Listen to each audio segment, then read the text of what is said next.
Hi, my name is Sarah Marshall, and I'm with Spartan Media, and I'm interviewing today. Me. Hi, guys. It's Mrs. Harris here. I am a principal. Okay. Explain what brought you to Xsara EHK. Well, there's a lot of things that brought me to Xsara EHK.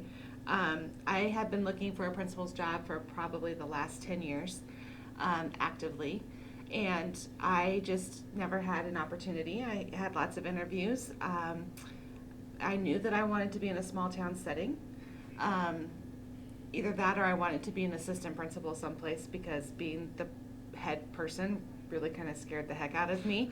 But I feel like Elkhorn especially and Xsara they're founded in the same kinds of things that I believe in, which are family values and knowing your local people and being around your hometown is a feeling that you can't deny and you can't ever get over. There's something about going home. And so that really appealed to me when they offered me the job here. All right. So, what made you want to be a principal?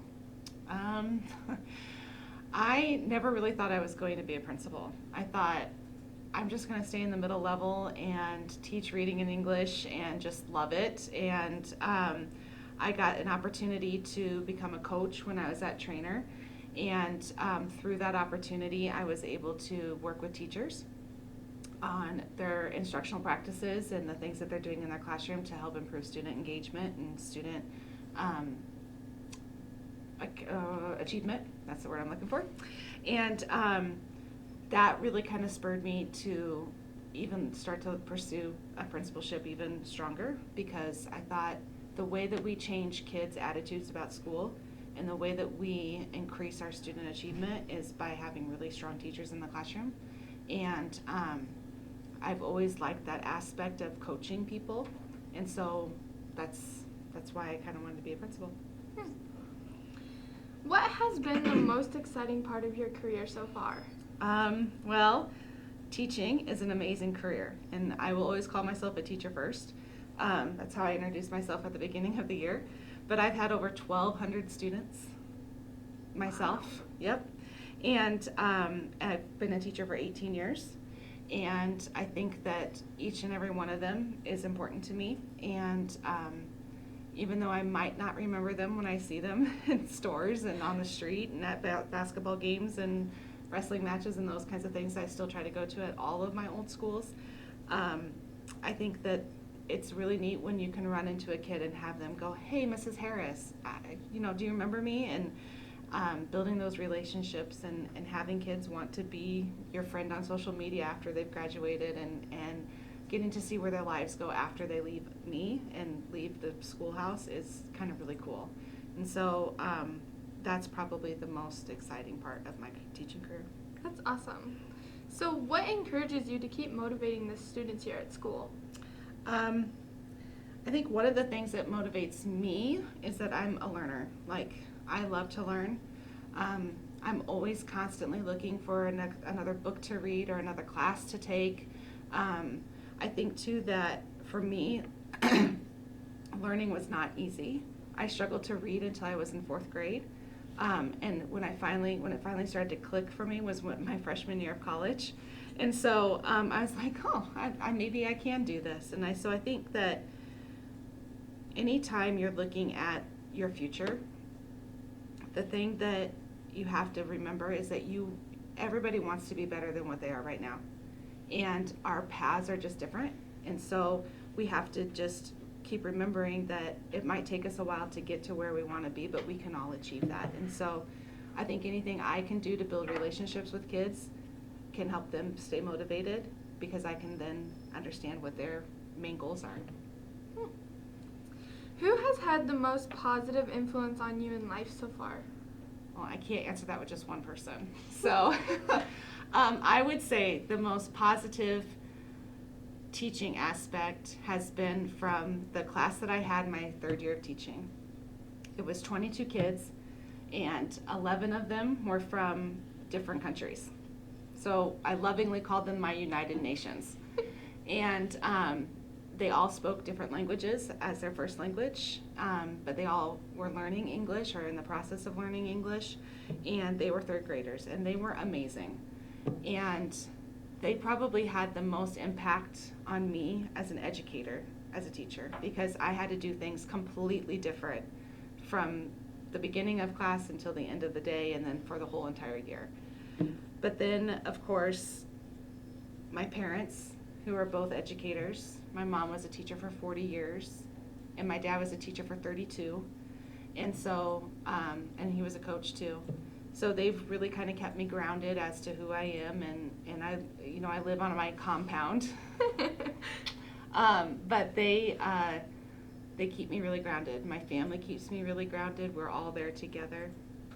And my husband, of course, because he took a different path than I did. And then my two boys, Jared and Jonah, are probably my biggest inspiration. That's awesome. What changes have you incorporated so far into our school? Well, you all think I've done a lot, but I haven't. So I don't think, I haven't made really any changes yet this year. There are little things that I've tweaked along the way, like homecoming and the cell phones, and you know, just different things along the way. But most of the changes that I've had to implement have been changes that staff and that Mr. Miller decided upon last year. And so just trying to keep those things up to date and follow through with discipline and making sure that this is a safe environment for all of you guys. Those are the changes that it feels like I've made. But really it's just implementing the things that have come. We'll see what next year brings though. All right. So, in what direction would you like to see our school go? I would like to see every kid be college and career ready before they leave school. I don't think that every kid is a 4-year university bound kid. We have a lot of trades here at kids that want to go into the trades here at our school, and I think that's important. My husband's a tradesman, so I don't think our country can run without having people that are in the trades. So I would like to see more of those things. I would like to see that our kids are making growth every year from where they've been. And I would like to see that after graduation, that whatever program, whatever they decide to do, graduates decide to do, whether it's an apprenticeship or a 2-year or a 4-year, that they complete that degree, that next set of certificate. And I think for me, that would be the best direction that we could head in. I agree. And all right, for our last question of the day, I thought I'd just throw in this fun one for you. If you could be a building, what kind of building would you be and why? Well, I told you this was like the toughest question because I don't know what I would be. So I went back and forth. I thought, do I have to be a building? If I don't have to be a building, I would be a bridge because I just love bridges, but I don't like to go over them. It's a weird thing. Then I thought, oh, I could be a Capitol building because that's like where they make decisions and people come and they argue their points, and I love to argue. And, you know, then that impacts the rest of our country. But I was talking today at lunch with some other teachers, and I thought, no, you know what? I would really like to be a tower. And the reason why I would like to be a tower is because every place along the way, as you're going up to the top of the tower, you get a different view. And I think in my life, it really represents kind of my path. I've always been around the same area. I've never really left home. And so at every level of my education, I've gotten a little bit smarter, a little bit higher, and I've gotten a different view. And so now where I'm sitting at, I'm still looking for a really good view, and when I look out and I see the things that I could be doing and the things that we could be doing together as a team here, I see all these other little places along the way that have shown me that this is what it could be, and we're going to get to the top. It's just going to take us a little while, but when we get there, we're going to have a really excellent view. That is an amazing answer. Thanks. Thank you so much for joining me here today. Thank you. See you guys later. Your family has a restaurant? Yeah, my Greek family, my really big fat Greek family, yes. Do you have a movie? I should. Because my grandmother used to talk to me, and when she was an little old Greek lady, she'd come up to me like this, and she'd be like, "You are getting too old," and I would say, "You're old. Go back to your home country." What do they all serve at your family's restaurant? Oh, everything. Really? Yeah, steaks, pizza, chicken, pastas. It's really good. It's like the go-to place in Council Bluffs for like homecoming and prom and What's it called? Pizza King. I have to go there now. Yeah, it's pretty good. It's right there by Kern.